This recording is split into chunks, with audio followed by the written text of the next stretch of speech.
On today's episode of The Savvy Marketer, what needs to happen for you to be a leader in your company?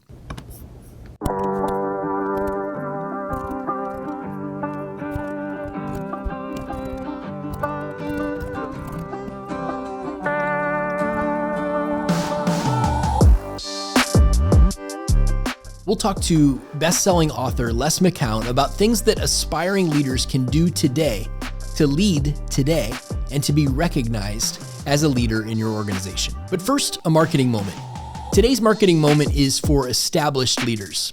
There's a phrase that's used in aviation where we say, you have flight controls. When I was working on my private pilot's license, the instructor would say to me, you have flight controls. And it was their way of passing the controls of the aircraft from themselves over to me. And when they said it, I needed to respond and say, I have flight controls. This is important because you need to know who's flying the plane. It would obviously be bad if nobody was flying the plane, but it's just about as bad if you have two people trying to fly the plane at the same time. But this phrase is also important for another reason. It's important because there's no way that I could have actually learned how to fly that plane if the instructor didn't hand me those flight controls. And last year, this became an important metaphor as I was realizing that a blind spot that I had in my leadership at Spire, a thing that I needed to work on. And the phrase, you have flight controls, became the mantra for the year 2022. For me to equip other leaders in our company to lead and to grow as leaders, I need to hand those flight controls to those other people. And then I need to resist the urge to swoop back in and re-grab those flight controls the moment we hit the slightest little bit of turbulence. If you're an established leader, find ways to give other leaders and aspiring leaders flight controls in certain areas of your organization. And that is your marketing moment. Our guest on today's episode of The Savvy Marketer is best-selling author and the founder and CEO of Predictable Success, Les McKeown. Les, welcome to the show. Thanks for having me, Jeremy. Hi, everybody. Hey, can you share briefly what it is that you do at Predictable Success? Well, I work with mostly founder owners and leadership teams who are experiencing growth issues. And I essentially help them navigate how to get through to the next stage of growth. The goal is usually to get scalability, which is a different thing from the ability to grow. So that's what I do. I have a privileged life. Well, I know that you were a great help to our organization. I think our first connection was in April 2020. I remember the world had just shifted into full-on freak-out mode. We were all in shock a little bit at that point. Yes, right? and I think the scariest part at that time was just not really knowing what was going to be coming next. And sure. I remember you did a webinar. I don't remember the exact theme, but I remember the takeaway for us was we ended up having a conversation afterwards about how our leadership team was wired and how we might need to adapt during that time. Right. And so you were very generous in helping us navigate some of that. And so I just really appreciate and got to see firsthand some of the things that you do for leaders. So thank you for that. I really appreciate that. You're very kind. Thank you, Jeremy. So you've shared some great insights that I've seen recently on LinkedIn that are focused toward leaders or, as you said, wannabe leaders. And I think that might be really important for the savvy marketers who watch our program because they're going to be in different phases. Some of them are company owners or leaders that are doing the marketing. Others are in established positions of leadership within the company, and others may be not by title leader at all, but they are certainly playing an important role in making things happen in the organization with sales and marketing and things like that. And so what is it that you've been saying to this group of leaders or wannabe leaders and why? Well, the core issue that I've been trying to address is there is very rarely a shared vocabulary definition around leadership in an organization for a whole bunch of reasons, one of which is it doesn't matter until it does. And it would be a dumb thing to sit and navel gaze on when you're in the early fun stage of growth. You know, sure. Just sit there and define leadership. Or do I go out and sell more? You know, it's a dumb question. Yeah. But when you hit complexity, one of the things that does begin to come into view is what do we need as leaders? Because part of what happens when you hit what I call the whitewater stage of growth, that stage where you've been successful and the very success itself brings complexity and the business, it hits the stage where it feels like, when I put my foot in the gas pedal, the car's not going forward anymore the way it used to. Yeah. And part of the solution there has to be beginning to think through, what do we need from leaders? Until then, it was all by osmosis. Right. Think it, say it, do it. Now we're starting to get roles. We've got people, we've got managers. Is a manager a leader? Are they a bit of a leader? Do they sometimes lead? I'm a leader. I know I'm a leader because I started this thing, but what does that mean? You've got to start with the definition of what leadership is. And what leadership is not winning a game or winning a battle or building an empire. Mm-hmm.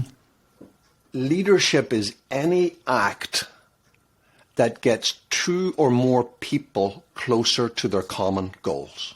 That's it. That's what leadership is. Leadership is any act that gets two or more people closer to their common goals. And I'll give you a quick example of that. You're on an airplane just taken off from JFK.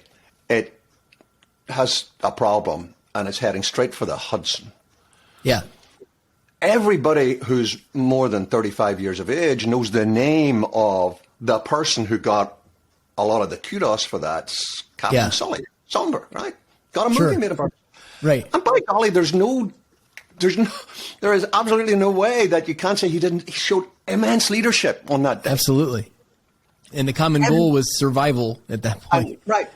Every stewardess, every steward will have shown acts of leadership, will have been leaders in that moment. Every person on the plane who listened and did what they were told in a way that helped everybody get out. In other words, everybody, and I hope I'm not going to slander anybody here, everybody except the ones who just went straight for the exit and said, screw you all, I'm leaving. Everybody else committed a not so random act of leadership. Yeah. And so if you define leadership as any act that gets a group of people closer to their common goals, and you run a business, you've got a marketing business, and you've got 8 people, or 18, or 80, you've got 2 choices. Your leadership definition, I'm an Irishman, so I'm going to take a really dumb metaphor here, can be like a pint of Guinness. The leadership clearly sits there at the top, right? Okay. There's the leadership. Yeah. Or it can be like a good martini where there's leadership throughout the whole organization. Now, that metaphor only goes so far. In fact, I think it's gone further than it deserves. But what I see in organizations that hit this peak growth stage, predictable success, is that leadership is not something that is only contained, defined within, expected from those who are leaders. They have leaders. Those people have a very specific job, which is to lead permanently or semi-permanently. They've constantly got to be thinking about, how do I get us closer to our common goal? Yeah, and I think that there are people who are hesitant to lead. They're hesitant to lead because they haven't been given the role to lead. I think the other thing is that they haven't been given the authority to lead. And so how does authority play into leadership? I think the first time I really began to think hard about this, as in my early 20s, I'm terrible with dates. So this must have been 1977 or 78. Okay. But I was on the fast track, allegedly, to partnership in Price Waterhouse. And I was in their London office on a fast track program. And one of the senior partners took me out to lunch. And like the brash Irishman that I was and maybe still am, I asked him over lunch, what do I do partner here? And he said, something, we don't make partners, we recognize them. And not just, it's one of the few times I can remember, moving back from a plate of food. That's not a common response of mine. And I thought that was really very powerful. As I developed into what I've now been doing for decades, I realized that's intuitively what all of the best organizations do. It's one thing to say, okay, we're going to make this person a manager. And you've got your fingers crossed behind your back. But it's a much, much easier thing to see somebody who's exhibiting the qualities of what you're looking for anyway and say, yes, hey, you've been doing this. How about we give you the title and, maybe a comp for this as well? Now, acting like a leader doesn't mean walking into some existing leader's office and saying, move over, I'm sitting here, or means exactly what I've been talking about, which is focusing on getting your team, your group, your project, your division, your department closer to its common goals. You get your team repeatedly closer to its common goals, you become the leader of that team de facto, whether you've got a title de jure or not. A sensible senior leadership team will recognize that you become the project lead. You get the project closer to its common goals over and over again. You become a manager. Then you become a division. When I think about our organization, we've seen leadership qualities, and then formalizing that comes later. Right. But I also think that I've heard sometimes if I'm too slow to act on that, someone will say, hey, I'm leading here, but I need the authority to be able to step in and do the things, because I think sometimes I'm thinking, well, you're doing a great job, you're leading, keep it going. But there's an important step, I think, too, maybe it comes after, where I need to speak up and say, hey, you know what, this person they have the authority, or I don't know if authority is the right word, but it is. This person is playing an important role in leadership. It absolutely is. Now, leading from anywhere, as we've been talking about it, will bump up against the authority constraint. That's part of the nature of the thing, and that's where trying to assume that is overstretching. That is not for you to do. You can't assume that you've got the authority to do a thing. But if you're in any sort of a healthy organization, that's where the organization, the leaders, should be recognizing we need to delegate a little more authority here, because we're wasting a precious asset. It's quite clear if we give Jenny responsibility for the accounts team, she would kill that, because she's doing everything but that at the moment, right? That's the only bit she hasn't got. Now, if you end up, you're Jenny, and that's not happening, you come and maybe lay out a case for it quite clearly. There comes a point where you can't fix it. You're not making them like that. They're like that, right? And you're merely showing up the fragility, the inflexibility of how they see leadership. And you're going to have a decision to make at some point, which is, do I love everything else about being here so much that I can just park? Or do I want to pursue my leadership aspirations to the extent where I realize this is not the place for me? And I also am very aware in the economic climate that we're in at the moment, that even being able to have that consideration in your mind is somewhat a privilege. But if you've got a choice to make, that's the choice to make. There are many, many organizations where they're just not going to let you do that. And that's sadly their choice, and you're not going to fix that. Actually, the worst situation, the one that really pulls on my heartstrings a lot, because I see it quite a lot, is where the organization as a whole isn't like that necessarily, but one manager is, or two managers are, and they not only they get it and they don't want it. I remember one guy, I was sharing with him how, because of the nature of his business, this would revolutionize his sales team and his internal communications. And I remember him looking at me and saying, I don't want anybody succeeding in ways I don't understand. I thought, okay. Wow. All right.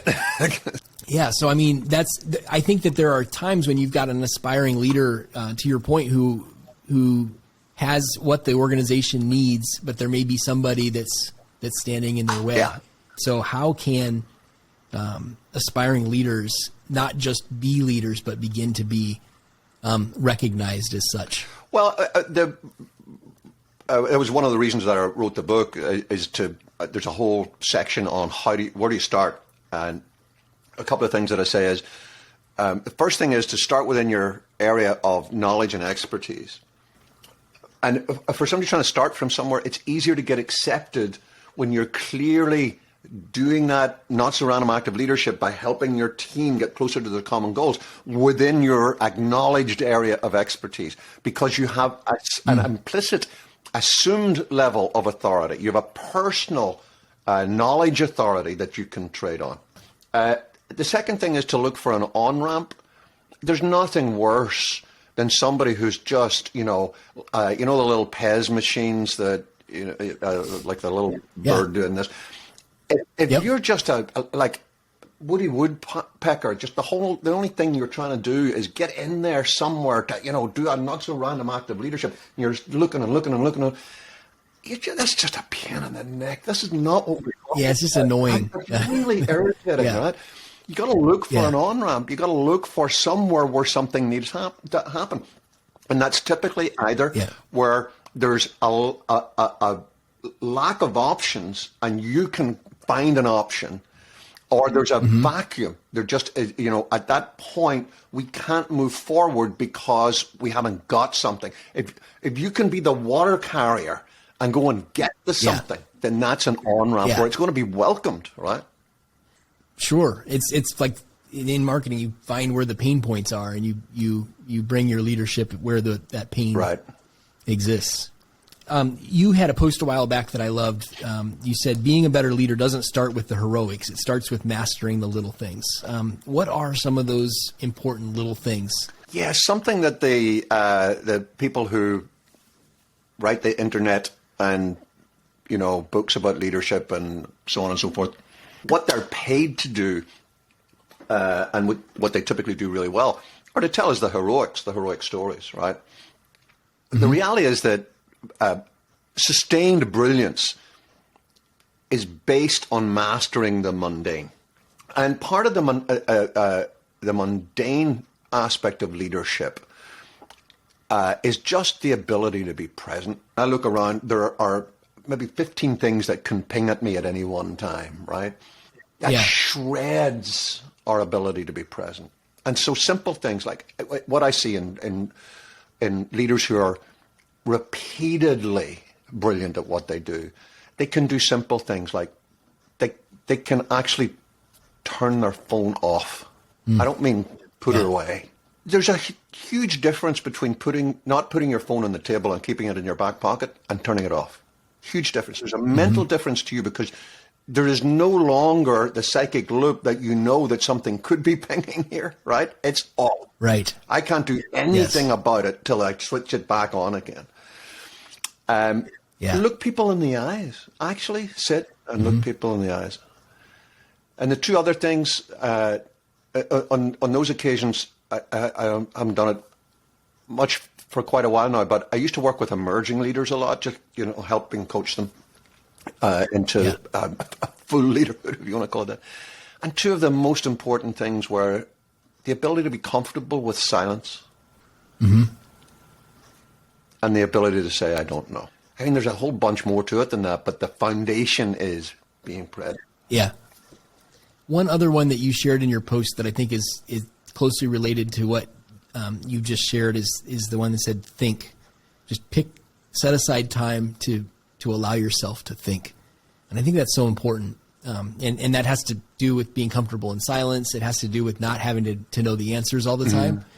Even if you're an external processor, your best ideas aren't going to come from talking. They're going to come from thinking. Right. So and a simple.